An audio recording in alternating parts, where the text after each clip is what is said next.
What's going on, guys? It's your boy, Signs of Life, back here once again. Good morning, good evening to all of you. I'm so glad to be here. Inside the pyramid, Scott Lawler's in the house. The Cube. I'll Flow Sleep Twitch. What's up, my man? Waveform and Scott Garman are in the house. How y'all doing? I know it's been a minute, but 'tis the season. I gotta show up for my people, you know what I'm saying? Francisco, what's going on, man? Good to see you. I am back, and I have an exciting episode today. You know, so much is happening. You guys see the pinned message on the top of the chat screen. The live premiere of my new album, Transformation Cycles, will be this Sunday on Bandcamp, so don't miss this. It's going to be really cool. We migrated all of our live premieres over to Bandcamp now that they're starting to do free shows, meaning like they don't charge you for ticketing. You can just show up and it's just like a live stream premiere on YouTube, but it's on Bandcamp, and that's where we sell the music, and that's where our home is. So please join us. It's a really cool experience. There's a chat room. You know, the whole thing, you just get to listen and experience the album, and then as soon as the premiere is done, the album goes live. So you guys will be the first ones to purchase the record. I'm super excited for this. I'm like, you know what I'm saying? Like, this is a long time coming. This is the sophomore album from Starterra, my side project that completely just like shook the whole Exosphere world last year and the year before that. So I'm really excited about it. I'm like, all right, let's do this. So I will, I'll see you guys on Sunday for the live premiere. And yeah, we got a lot going on today. I mean, like today I released the Ambient Online Compilation, Volume 16. That is out today. I can link the album here. I forgot where I put it. AmbientOnline.bandcamp. Yeah, this is a compilation from the fine folks at Ambient Online, and myself included. And this is a compilation that we do every other month to help promote and encourage producers who are like up and coming, and really just a great way to showcase what people are doing, and also to support the artists that are involved, and you know, just discovery. And also it's a platform for those producers who do participate to level up their skills, right? So this is a process of like transformation for them to like hear what other people are doing time after time when we do these bi-monthly compilations, and then it becomes something like an influence. So they start reworking their tracks and becoming better producers. And I've had a lot of people, to be honest with you guys, I think I've mentioned this on the stream before, I've had a lot of people who've come up to Symphera and Exosphere by way of these compilations. So it's an exciting platform, and I'm happy to be the host of this platform. So Ambient Online, I'm wearing it proud today. AmbientOnline.org is the name of the forum. If you want to go check it out and chat with us, you can.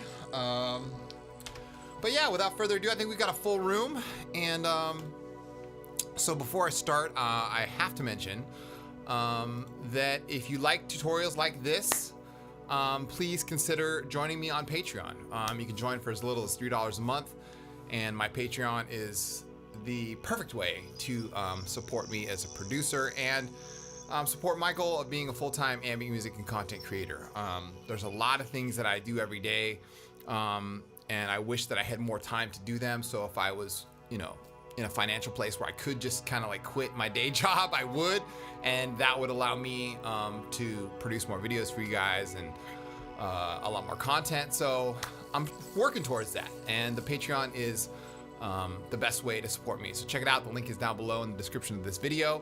And it's patreon.com/signsoflife. All right, so today we are going to talk about 3 tips to help you level up your ambient music production game. I have written down a syllabus, and this is a very powerful one. I channeled these words this morning, and I'll just put it in a healthy place on the screen here. There we go. So I am going to, let me just hit the unloop button and pull this back up. So 3 tips to help you level up. Now you guys can screenshot this or whatever. It doesn't matter. Everything on YouTube that I do for you guys is to help you improve your ambient skills, because ultimately my ultimate goal is to have all of you guys who are watching this eventually, hopefully, release on my label one day. Well, our doors are always open. So if you have demos, you have submissions that you want to have me here, please don't be shy. This is like I said, that's on Sunday, we're going full transformation cycles, all right? So internalize that and then realize what I'm actually talking about when I'm trying to help you guys. All right, so 3 tips to help you level up your ambient music production game. There are so many different ways you can level up your ambient music production. And equally, there's some things that might be holding you back from making some serious progress. So with my Patreon, I've been noticing that there have been a common theme. I'm gonna turn this down a little bit. Turn some of these tracks down. There's been a common theme and a common thread that I've been noticing in a lot of my students. And when I say students, I mean people who are taking lessons from me privately through Patreon. I offer 5 tiers on my Patreon, and the 5th one is ambient coaching. That's one-on-one coaching, and that's something that I do offer. So if you guys are interested in that, you can check out the Patreon. But I've been noticing patterns, and with those patterns, I've been like, okay, I've been writing things down and sort of making mental notes about ways that could help my students level up, okay? And one of those, and the biggest one, that carries across multiple different students and multiple different experiences is frequency and stereo separation. Now, what do I mean by that? Frequency and stereo separation, especially with the pads, okay? Because we talk about ambient music, we talk about atmospheric music, we talk about, you know, music that evokes a sense of space, something larger. More often than not, I'm hearing the pad section or the mid section peak out way too much. And I mean like way too much. And this is something that I want you to be conscious of, because when you think about it, like the pads should be sort of an underlying layer, but the problem is that pads usually live in a very specific frequency range, okay? And if you're aware of that frequency range and you know exactly what that frequency range is, you can clue in and notice it not only on the master fader, but in the individual elements themselves.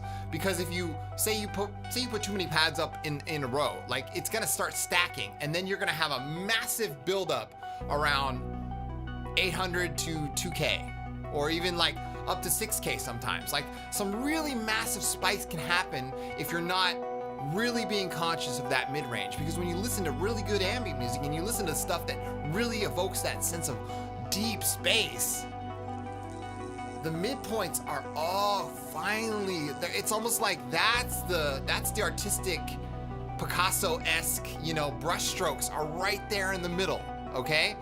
And then it's on the low end, it's in the middle, and it's in the high end. So if you think about it in 3 different sections, your low end has presence, your mid-range has presence, but it's not overly done, because the mid-range, human hearing, we speak in the mid-range, all right? We speak like, you can hear the S's on our syllable, but that's more like the higher end, like, you know, 10K and above.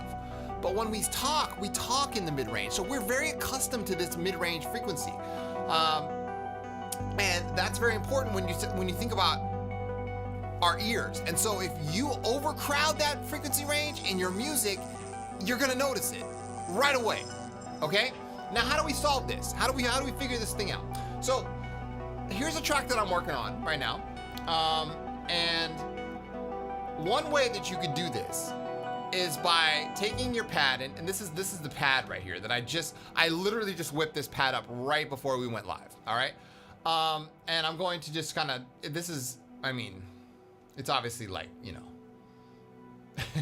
it's a work in progress, right? But that's okay. This is for the purpose of demonstration, right? It's a very quiet pad. It's Hive. So here we have Hive 2 here, right? Okay. This is the range that I'm talking about. I'm talking about this range right here, right in the middle, okay? if you crowd that range too much, it's gonna stack, and it's gonna bleed into the rest of your music, and you're gonna end up with mud. And that's how we end up with mud. We end up with mud because we just start dumping it on top of each other. So the way that you solve this is you put a span on all of your individual channels by default. I mean, you could do this just naturally, and if you really want to check it. A span is a frequency analyzer that is free, 100% free. Everyone should be using a span, because if you don't use a span, then it means you're not, you're not really thinking about this stuff. You know what I'm saying? You really got to think about it. I could turn up the music, but what it's going to do is going to drown my voice out. All right. So just the music is just an accompaniment here. So,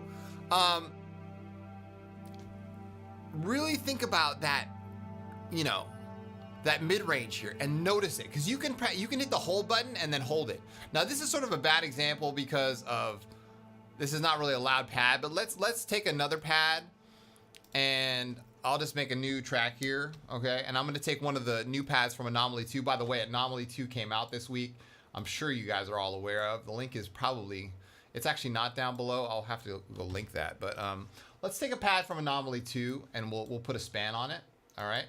And let's go down here. This is Anomaly, the master files here. And we will go down here. Let's just pick up Focuslight, okay?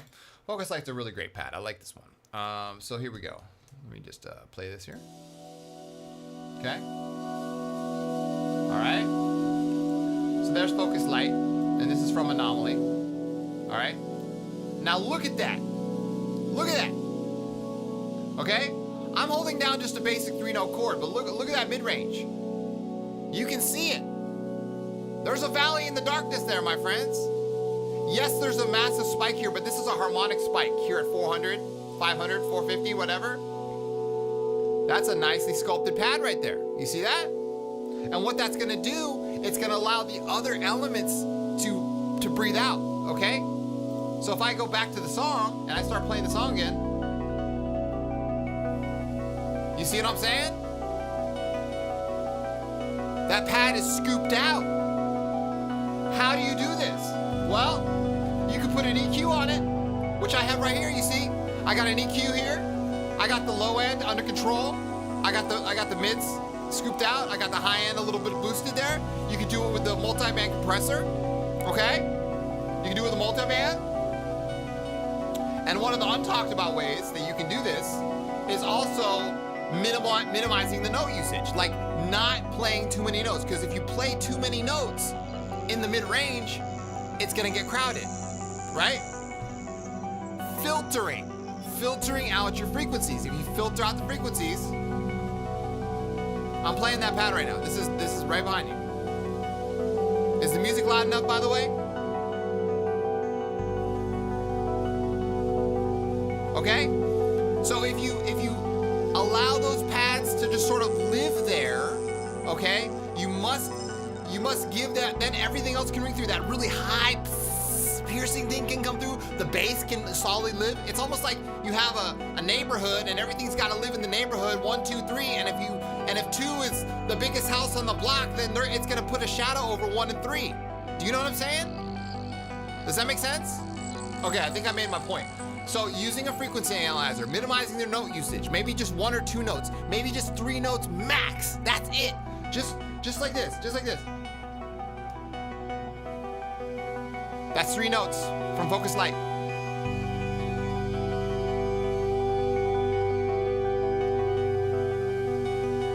And everything else can just live right within that. And believe me, I am fully guilty of overdoing this. I used to just like go, and like play all the keys and like all this stuff. It would just crowd it. Just too much. Now I'm like, how can I get away with the least amount of notes possible? Because that gives me the results that I want. And I think this is also one of the things that Hydrosynth has really done for me, because Hydrosynth only has 8 voices. And when you run out of voices, that's it. You're done, right?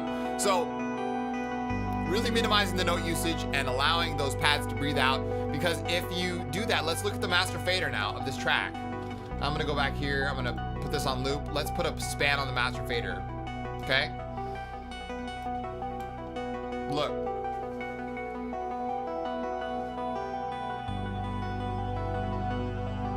Right? Nice, easy slope. Okay? You see that? I mean, yeah, I mean, this is an unmixed track. I could do away with that. You saw that spike happen, right? But you see that slope right there? We're working towards, and this is something that I was talking about the other day with a student, is we're working towards that pink noise ratio. That pink noise ratio of having that perfect frequency response, right? I mean, look, this is unmixed. There's a spike, but whatever. You guys get the point, right? And this is an unmixed track. This is a work in progress, but I'm just telling you guys by example so you're aware of this and so you can really, because if you, say I had a massive spike in here, I just went ahead and just did, it would be so obvious. And what it would do is you wouldn't be able to hear anything else. You wouldn't be able to hear the bass that's clearly separated. You wouldn't be able to hear that high-end detail-ish stuff, you know, and this goes for just ambient or any other genre in general, okay?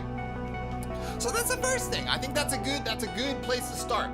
Right? If you can do that, your music's gonna be it's gonna level up completely. There's gonna be a huge level up. You're gonna notice the quality is gonna increase. And then you're also gonna notice that there's more space for you to do other things. And those other things have to do with like real detail-y stuff, or they could just be compositional elements that haven't made it through that you really wanna add. Do you know what I'm saying? All right, cool. So, that's the first thing. All right, let's check in with you guys. So, you're taking notes. All right. That's a gold tip. Volume is excellent. Yes, it's loud enough. All right. That's what I always get using Abyss. More than 2 or 3 notes is so much for them frequencies. I know. And that's because Abyss is based on a harmonic, like resonator almost thing. He uses a ton of like these resonating like elements and what do they call that? A ring modulator. You know what I'm saying? Like there's all kinds of things that Abyss does that really isn't like a natural oscillator. And you can make it sound like a natural oscillator. You turn the detail all the way down and it works. But like Abyss it's more about exploration. It's more about like finding this unworldly, you know, like if you think about the movie The Abyss, I mean, that's how I look at it. When they went down there, you know, back in the 90s when we watched this movie, when they went down there, they didn't know what the hell they were doing. They're like, what the hell is this? You know, and we still don't know what the hell is down at the bottom of the ocean. You know what I mean? All right, cool. So that's what's up with that.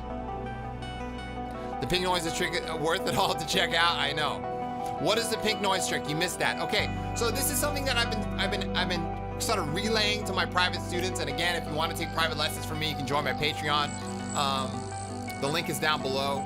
It's a great way to support me, and it's a great way to support me as an ambient content creator and help me reach my goal of becoming a full-time ambient music content creator. So check it out. Link is down below, patreon.com/signsoflife. All right, so the pink noise trick is using pink noise as the perfect ratio and as a template to mix all of your tracks. Now, what is pink noise? Pink noise is what our human ears basically hear. It's like we hear a certain frequency range, and that frequency range, pink noise covers it all. And it does it in a perfect ratio. I think it's mathematic. I'm not quite sure. Someone else can correct me on that. Whatever. It just works. So the pink noise thing is you use pink noise to mix all the individual elements of your track. There's many, the video that I linked BitClick the other day was how to mix a track in 30 seconds. This video kind of changed the way I approach mixing from like a rough perspective, but it really changed the game for me, because before I was just kind of like trying to find that ratio. But if you have a template, if you have a pink noise in your track and you put each element up to the pink noise, the video will show you how to do it. You can use that pink noise template to really get a beautiful picture of your mix before you actually like go to do the fine tuning stuff. All right, the video is called How to Mix the Track in 30 Seconds by EDM Tips. How to mix a track in 30 seconds. You don't have to click off this video, but you know what I'm saying. It's like, I'm not working for him, but that's the video that really helped me, and it's a great video. So anyway, let's move on to number 2. Okay? Randomizing your patterns. Okay?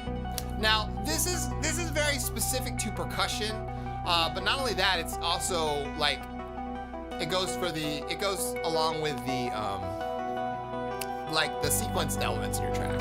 So randomize your patterns, both for percussion programming and arpeggiated sequence, making sure that you're forming these sequences consciously to create living and organic sequences that continue to evolve and change. I hear a lot of producers out there who are just using either hi-hat patterns or they're using the same riff, and it just, because once you hear a pattern, as human beings, when we hear a pattern, we're really good at pattern recognition. So once we hear a pattern, once you hear it once, that's it. You hear it, that's it. You got it. So when I hear a track that has a repeating, say a hi-hat, a glitched hi-hat, right? Whether it goes and I hear that, when I hear that, that's it. It's done, right? If I hear it again, I know that it's copy pasted. And so then I end up going, oh, okay, like, how many more times am I gonna hear that? You know, like the same thing, you hear this little buzzy thing. I mean, I'm gonna have to adjust that and really make some organic things, you know what I'm saying, to like adjust this. Now, how do you fix that?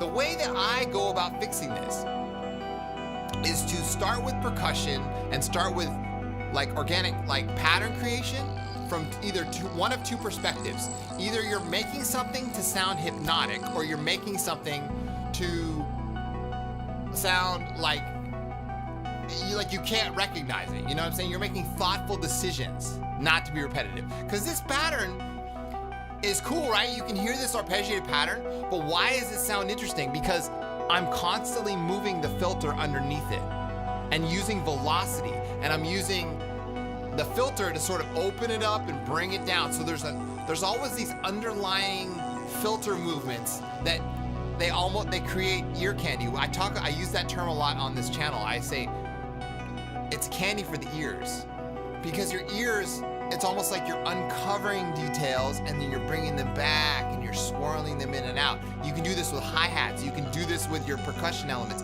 You can do this with, I could do that with that buzzy thing. I could wrap a filter around it, right? And it would change. It could be the same buzzy sample, but it could change the way you approach that or feel that buzzy sample. You could add delay to it at certain moments. You could add more reverb at certain times where it would just, and it would come out, right? I could increase the send level to that one track for just a second, and then it would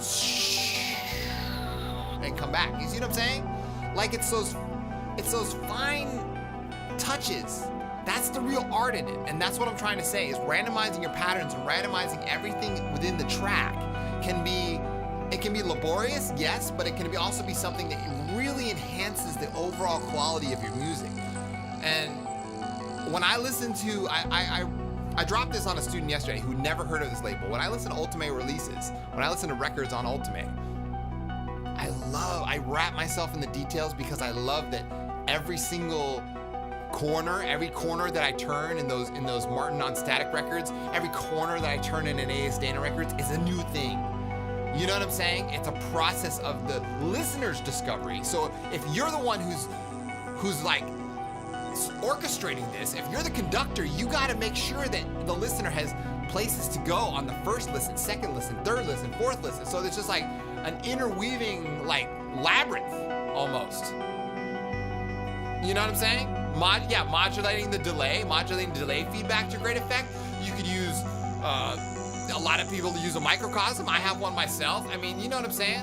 On this track, before I started, I put my Big Sky. So I had the Big Sky here, listen. I'm gonna turn on the Big Sky.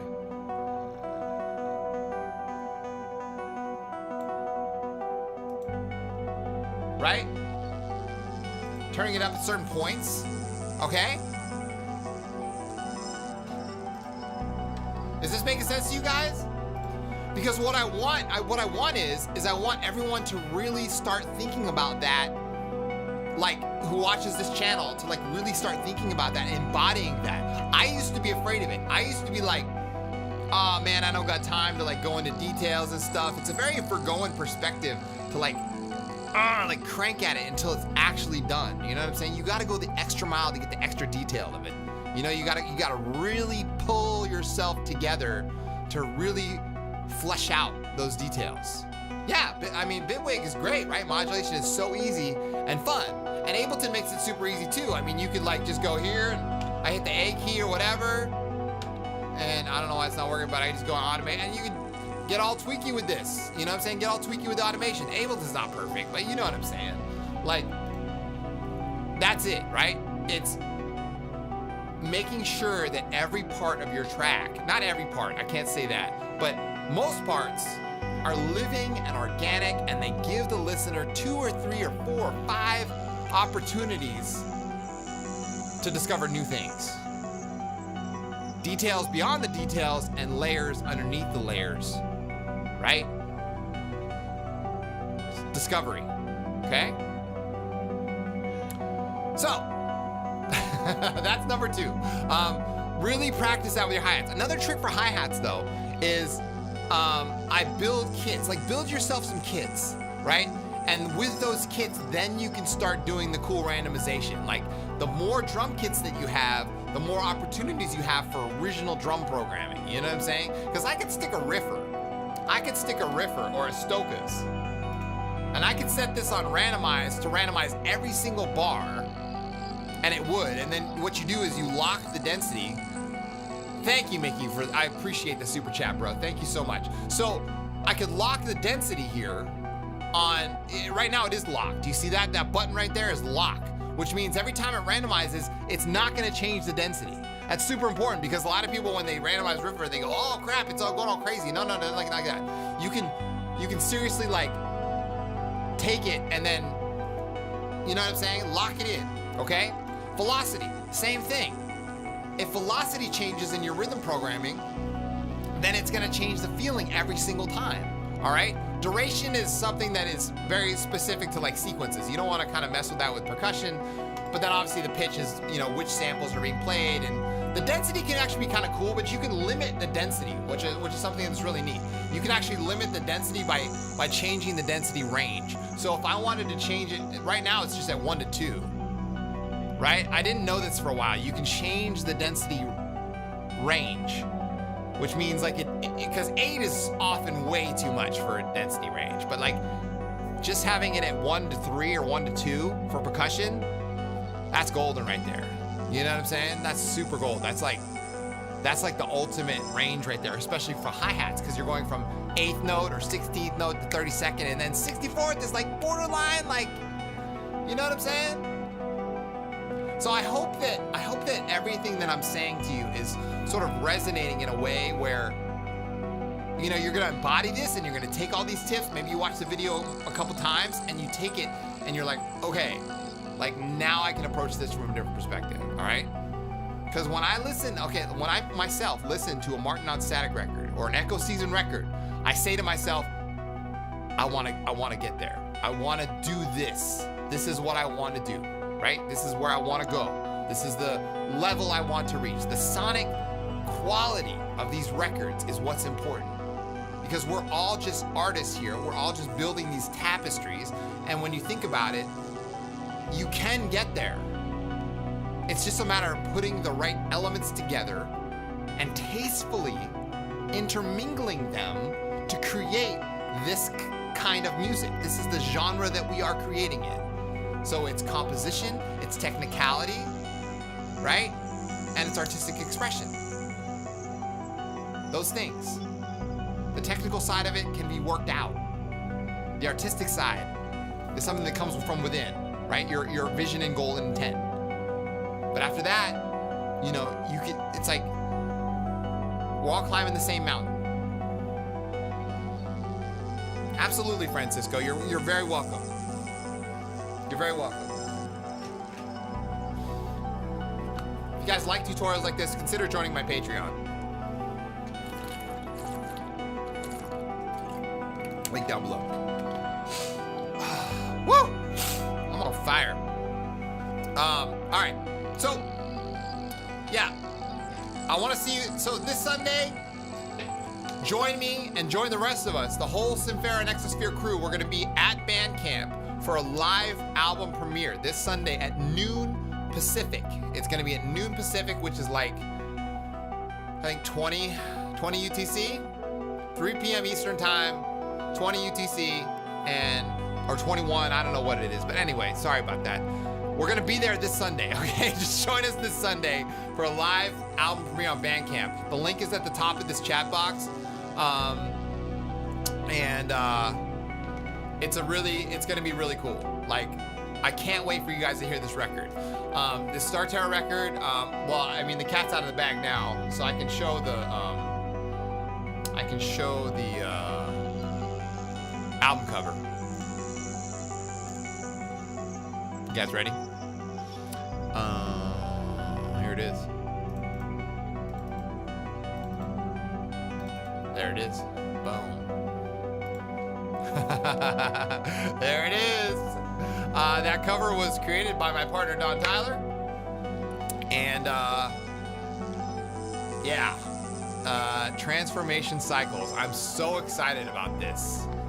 This is it. And this album again is from Starterra, which is the type of music that I create. It was born in 2020 when lockdown happened. It sort of like, I mean, we started Exosphere in 2017, 2018 as the darker side of Symphera. And for years, I really wanted to make a record on my own label. I was like, trying to get to that point in my own life, and then also like my creative vision. I really wanted to bring out what I wanted to bring out. And it wasn't until 2020 when the whole shitstorm happened and everybody, we all went into just this crazy regression in our minds, right? It was a wild time, 2020. And for me, personally, I was like, it's time for me to go within. It's time for me to dive in and find out what that vision that I want to create, and that's what happened. And that's where Celestial came from. That's where the first Star Terror record came from. This record was more about that feeling and that process in transformation, in actual motion, right? And how it actually came together. And that's why it's called Transformation Cycles. We also went through a huge transformation cycle recently, and I was anticipating that. It's all astrological. It's all wrapped up in there. Transformation Cycles. I'll see you guys this Sunday. It's a good record. I'm excited for you guys to hear it. All right.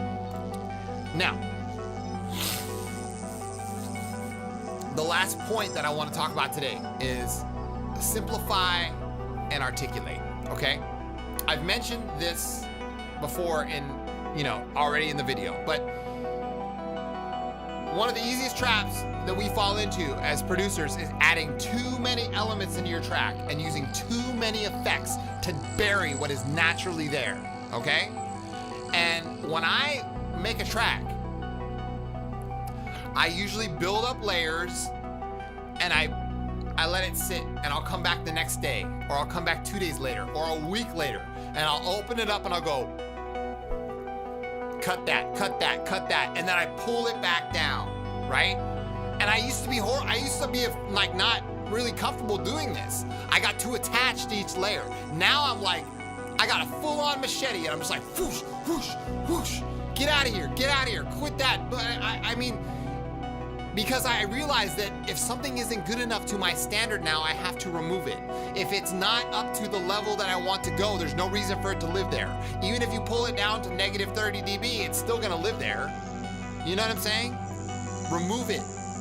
It's a process of removal. So this is what I mean, simplifying and articulating, okay?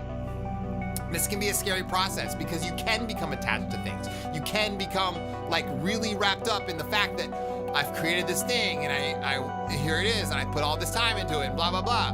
But really what you want to do is you want to reach your goal. And if your goal doesn't involve this certain track, if it doesn't involve this certain sound, there's nothing that's gonna mask it over. You can't put a big sky on it and expect it to just sound good. You can't put Supermassive on it and expect it to sound good, although that sometimes works, okay? I'm not gonna lie. Supermassive is the bomb, right? You can put Supermassive on a track and sometimes it sounds damn good. So, strip things down if they're not working. If the pad doesn't sound the way you want it to sound, either remove it, filter the hell out of it, or turn it down and see if you could create something similar, right? It's very, very, very important to really be judicious in your approach to your own music. Because if you're not judicious enough, you won't ever get to that level. Do you know what I'm saying? And believe me when I say this, and I'm gonna go straight on camera, I go through this time and time again. Myself. These trials that we put ourselves through are personal, but I'm right there with you guys in the trenches. I have been there. I have done this. I've done the work, the necessary work to pull out this kind of music. It's not easy. And that's why it is a transformation cycle. You know what I'm saying? It is a larger thing. And whether this is just something that you musically go through, is it something you personally go through, either way, you have to be honest with yourself. And if you're honest with yourself, then you'll be able to approach the music from an honest perspective and say, all right, I'm just not there yet. Or, oh, wait a minute, I could get there if I did this. Maybe I need to try this new thing. Or maybe, you know, one of the things that you don't want to do is you don't want to get into the habit of trying to fix things by buying new things. Unless you can afford to buy new things, then that's fine. But gas is real, and if you end up saying, well, I just need this new sound, you probably don't. You could get a copy of Hive from Yuhi and have every single sound that you ever needed and the sound quality that you needed inside of one software synthesizer, or Diva, or Zebra, or whatever, Dune 3, right? These are top shelf soft synth material, right? This is like top shelf. Yuhi, I put Yuhi up there. I put Synapse Audio up there, Dune 3. I've never used Falcon. I've never used, what's the other one people talk about all the time? Faceplant. I haven't used Faceplant yet. I'm waiting for those guys to contact me, but I don't know if that's ever gonna happen, but we'll see. Okay, I wanna use Faceplant. I wanna try it. All right? Just one copy is all you need. And then make any sound you want. Work with that, okay? Work with the tools you have, okay? Minimize your note usage. We talked about this, okay? Minimize the notes, minimize the amount of pads that you have. Build up a section and strip it down. Now, this is very important. Omnisphere, yes, Omnisphere. So, building up a section and stripping it down.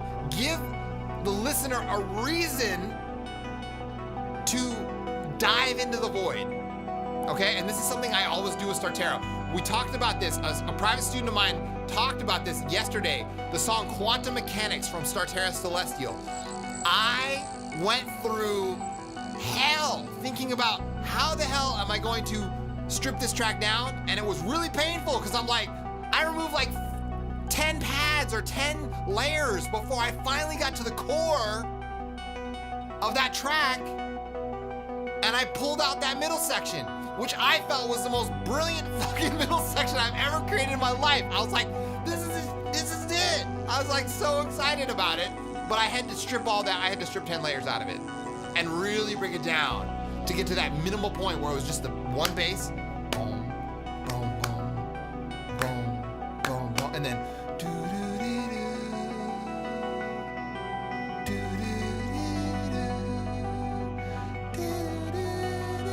you know what I'm saying? That whole mid breakdown in Quantum Mechanics was really hard to like bring myself to creating it, but I did it. All right. It's just what can I say? I mean, you know, you got to go through this stuff. Last but not least, don't feel like your music isn't good enough. Always use a reference track and place it against your track and try to steer your track towards that. I do this. There's nothing wrong with doing this. It's perfectly legit. And I mean this in all sincerity. Get a WAV file of a track that you like. Get an MP3. I know that, you know, you can't just pull it out of Spotify. You can't just pull it out of iTunes anymore, but you can use Audacity to record that track. Whatever you gotta do. Get a file. Stick the file in your DAW. Put it on a ghost track on the top, okay? Maybe turn it down, maybe a couple dB because it's a master track and your track isn't mastered yet. Turn it down, solo it, listen to it, unsolo it, and listen to your track. Do they sound the same? No. Do they sound similar? Up to you. Is it the direction that you want to go? Maybe. Mold and shape your track out of that. Put a span on that track. Put a span on the ghost track, on the reference track. Put a span on it. Look at the frequency range. Look at the shape. What does it look like? Then put a span on your master fader. Turn off that turn off the reference track. Look at your track. What does it look like? Okay? We are sculpting the invisible art of frequency. Okay, but we use tools to see that frequency. So using the tools of analysis to see the frequency, that's your tools of the trade. Okay? Because we can't see this stuff unless we use something to see it. Okay? You won't get there overnight, but eventually with time and with enough careful hours perfecting your craft, you'll start to see the results that you're working so hard to achieve. Okay? It's not gonna happen overnight, but it's going to happen. Eventually, you're gonna get there. I know you are. Deep inside of you, you know you are. It's just a matter of time and putting the hours in and really being honest with yourself and then working towards that goal and getting there.